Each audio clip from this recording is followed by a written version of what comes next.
CTD کہے کہ نہیں جی یہ تو اپنی سپیچ سے مکر رہی ہیں، تب ہم نے تفتیش کرنی ہے اور چیزیں میچ کرنی ہیں، اس کے بعد ہم آگے پروسیکیوٹ کرنے کی پوزیشن میں ہوں گے. ایسا تو کچھ ہے ہی نہیں. وہ تو ایک آلریڈی ایڈمیسیبل فیکٹ ہے کہ وہ کہہ رہی ہیں کہ میری سپیچ ہے، میں نے کی ہے اور میں اپنے ایک لفظ پہ قائم ہوں.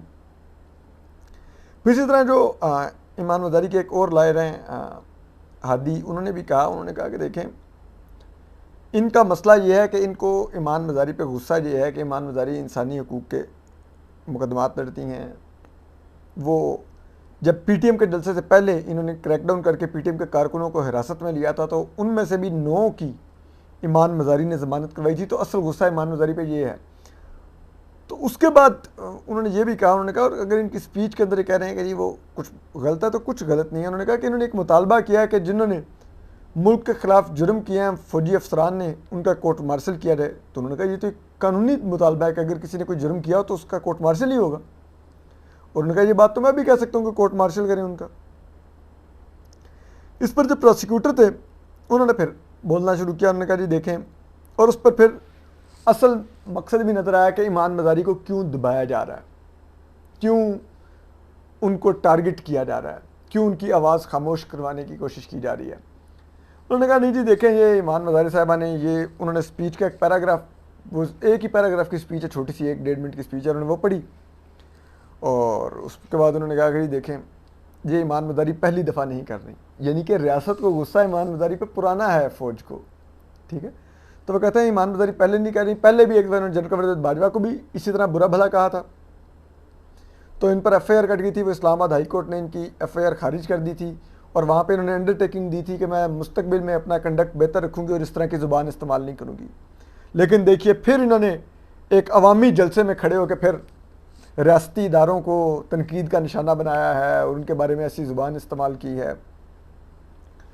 تو یعنی کہ انہوں نے یہ بات مان لی کہ مسئلہ تقریر نہیں ہے، مسئلہ ایمان مزاری جو انسانی حقوق کی بات کرتی ہیں، جو فوج کی سیاست میں مداخلت کے خلاف بات کرتی ہیں، جو لاپتہ افراد کے لیے بات کرتی ہیں کہ فوج کو نہیں لوگوں کو لاپتہ کرنا چاہیے، جو بات کرتی ہیں کہ یہ بلوچ طلباء کو نہیں ہراس کرے فوج اور ایجنسیاں یونیورسٹیوں میں جا کر، وہ جو بات کرتی ہیں کہ پشتون علاقوں میں دہشت گردوں کو کیوں واپس آباد کرنے کی کوشش کی جنرل فیض حمید نے، اور یہ فوج کی پالیسی تھی تو وہ اس پر ان کو قابل احتساب سمجھتی ہیں.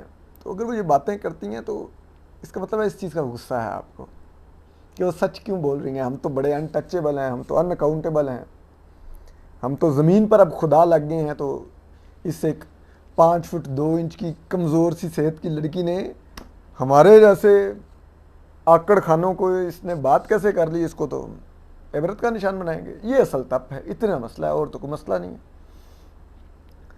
اس کے بعد جو علی وزیر صاحب تھے وہ آئے روسٹرم پر، اور اس میں جو ایک بات جو میرے لیے تھوڑی افسوسناک بھی تھی کہ علی وزیر صاحب کے پاس، ان کے پاس اس طرح لائر ہی نہیں ہے. اور یہ میں کہا پی ٹی ایم اور دیگر دوستوں کو دیکھنا چاہیے، ہمارے پشتون دوستوں کو نہیں، اتنے ہزاروں پشتون وکلا بھی ہیں کہ آپ لوگوں میں سے کوئی علی وزیر کو ریپرزینٹ نہیں کر سکتا. اتنا بڑا وہ دلیر ماں کا بیٹا ہے، آپ لوگوں میں سے اس کے لیے کھڑا نہیں ہو سکتا آ کے کورٹ روم کے اندر. بڑی شرمناک چیز ہے. پی ٹی ایم اتنی بڑی تحریک ہے، علی وزیر کو ایک وکیل کیوں نہیں آپ لا کے دیتے. تو بہرحال علی وزیر آئے تو انہوں نے کہا کہ کیا میں خود بات کر سکتا ہوں. تو جج صاحب نے کہا کہ بالکل کیجیے بات، آپ جتنی مرضی. جج جو ابو الحسنات صاحب تھے انہوں نے کہا کہ آپ جتنی مرضی بات کیجیے، میں آپ کو سنوں گا. تو علی وزیر صاحب کے منہ سے نکل گیا کہ جناب اسپیکر. پھر ان کو ایک دم خیال آیا پاس سے جو احسن پیرزادہ تھے جو لائر، انہوں نے کہا کہ یہ اسپیکر نہیں ہے جج ہیں. تو اس پر علی وزیر صاحب نے خود کو کریکٹ کیا. تو جج صاحب نے کہا کہ نہیں چلیں آپ مجھے جناب اسپیکر سمجھ لیں، مجھے معلوم ہے آپ کیونکہ قومی اسمبلی میں تقاریر کرتے ہیں تو آپ کو آتا ہے، آپ بات کیجیے، آپ کیا کرنا ہے.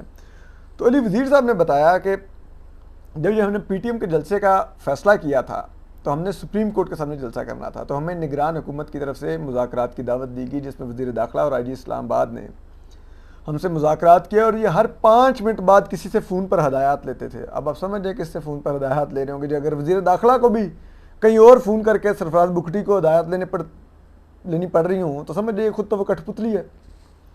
تو وہ کہتے ہیں کہیں اور جس سے یہ ہدایات لیتے تھے 5 منٹ بعد, اور پھر انہوں نے ہمیں منا لیا کہ آپ ترنول پہ جلسہ کر لیں. انہوں نے کہا جب ہم نے وہ جلسہ کیا, وہاں پہ تقریر ہوگی, جلسہ ختم ہوا تو وزیر داخلہ جو نگران ہیں سرفراز بگٹی, انہوں نے مجھے کال کر کے میرا شکریہ ادا کیا, پھر انہوں نے ٹویٹ کر کے بھی شکریہ ادا کیا کہ پی ٹی ایم نے ایک پرامن جلسہ کیا اور وہ ختم ہو گیا, اور یہ ٹویٹ ریکارڈ پر موجود ہے. ٹھیک ہے.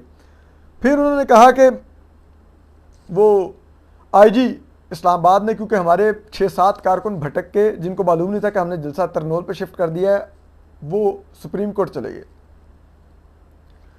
انہوں نے کہا کہ ان کو پولیس نے حراست میں لے لیا تھا, تو آئی جی اسلام آباد نے خود مجھے یقین دہانی کروائی کہ ہم ان کارکنوں کو خود رہا کر دیں کیونکہ یہ پرامن تھے, اور انہوں نے اگلی صبح ان 6 کے 6 کارکنوں کو رہا بھی کر دیا. انہوں نے کہا حالانکہ ہم نے اپنے کارکنوں سے پرومس کیا ہوا تھا کہ ہم آپ کی فریاد, کیونکہ آپ یہ دہشت گردی اور یہ لینڈ مائن سے سفر کر رہے ہیں, آپ لوگوں کو اغوا کیا جا رہا ہے ریاست کی طرف سے, تو ہم یہ سپریم کورٹ کے سامنے یہ فریاد جا کے رکھیں گے. لیکن اس کے باوجود ہم نے اس نگران سیٹ اپ سے ایگری کر کے ترنول پہ جلسہ کیا, جس پر انہوں نے جلسے کے بعد شکریہ ادا کیا اور اپریشیٹ کیا ہمیں پرامن جلسہ کرنے پر. اور انہوں نے کہا اب بعد میں ہم پر ایف آئی آر کر دی, اگر ہم نے وہاں پر تشدد کیا تھا, کوئی ریاست کے خلاف اشتعال انگیزی کی تھی, تو وہ ٹویٹس کس بات کے سرفراز بگٹی کر رہے تھے, فون کس بات کی کر رہے تھے. تو اس پر جو جج ابو الحسنات تھے, انہوں نے بڑے وہ بظاہر ایک دکھی دل سے اور درد دل سے انہوں نے کہا کہ دیکھیے مجھے بڑا دکھ ہو رہا ہے کہ یہ اتنا پیارا وطن ہے, اتنی پیاری دھرتی ہے, اتنا قیمتی ملک ہے ہمارا, اور ہم کس طرف چلے گئے ہیں, ہم کیا کر رہے ہیں. انہوں نے کہا کہ یہ ملک مجھے اتنا پیارا ہے کہ میں اس ملک کے لیے اپنی جان دے سکتا ہوں.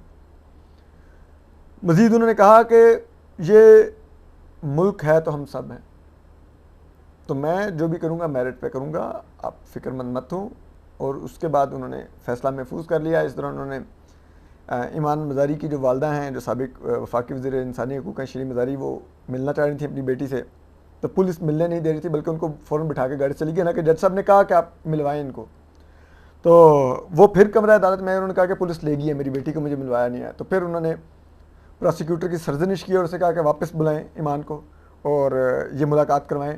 پھر ایمان کو واپس لایا گیا, پھر ملاقات ہوئی, اور شیریں مزاری صاحبہ نے اپنے خدشے کا اظہار کیا کہ مجھے ڈر ہے یہ میری بیٹی کو قتل نہ کر دیں. اور تو یہ سب کچھ آج ہوا ان کی سماعت میں. لیکن بات یہ ہے کہ یہ کتنا افسوس کا مقام ہے, آپ اپنے شہریوں کو اغوا کرتے ہیں. کیسے آپ اس ملک کے اندر یہ آپ چلنا چاہتے ہیں کہ آپ اس ملک کو ایک مقبوضہ ملک میں بدلنا چاہتے ہیں, بلکہ بدلا ہوا پچھلے 75 سال سے اپنے ہی شہریوں پر دباؤ ڈالتے ہیں, ان کو ہراس کرتے ہیں, اغوا کرتے ہیں, غیر قانونی طور پر لاپتہ بناتے ہیں, ان کے بیوی بچے انہی سڑکوں پہ بھٹکتے ہیں. ہم نے سمیع الدین بلوچ انہی سڑکوں پہ جوان ہوتے دیکھی ہے, ہم نے آمنہ مسعود جنجوعہ صاحبہ کو انہی سڑکوں پہ دیکھا ہے, آج بھی دیکھتے ہیں, اب لاپتہ افراد کے لیے آ رہی ہوتی ہیں. ہم نے ان کی بیٹی عائشہ مسعود کو انہی سڑکوں پہ جوان ہوتے دیکھا ہے. ہم نے سیدہ حمید کو, ان کے چھوٹے چھوٹے بہن بھائی ہیں, ان کے ساتھ وہ اپنے باپ کے لیے سڑکوں پر حمید زہری صاحب کے لیے بیٹھی ہوتی ہیں.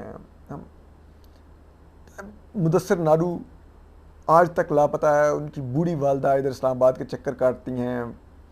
مدثر نارو کی اہلیہ کا انتقال ہو گیا, اور ان کا 4 سالہ بیٹا جو مدثر نارو کی اس گمشدگی کے دوران جوان ہوا ہے, ان سب کو دیکھ, جوان نہیں ہوا بلکہ بھی 4 سال کا ہوا ہے, سوری ہے جوان کا ورڈ یوز کر گیا.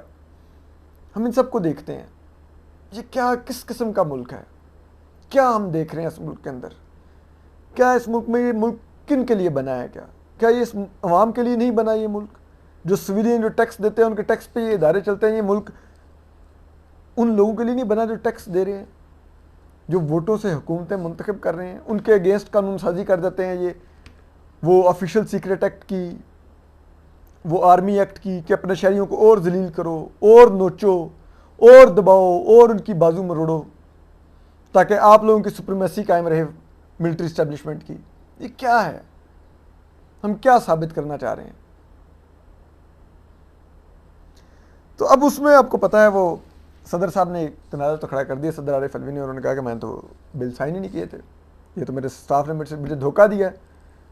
اور جس میں سب سے ان کی اہم لائن ہے وہ کہتا ہے کہ میں نے اسٹاف سے پوچھا کہ آپ نے بل واپس کر دیے ہیں کہ نہیں، تو میرے اسٹاف نے مجھے کہا کہ ہم نے بل واپس بھیج دیے ہیں، جبکہ وہ جھوٹ بول رہے تھے یعنی کہ، اور بل انہوں نے واپس نہیں کیے ہوئے تھے، انہوں نے 10 دن ہولڈ کر کے رکھے تاکہ وہ قانون بن جائے۔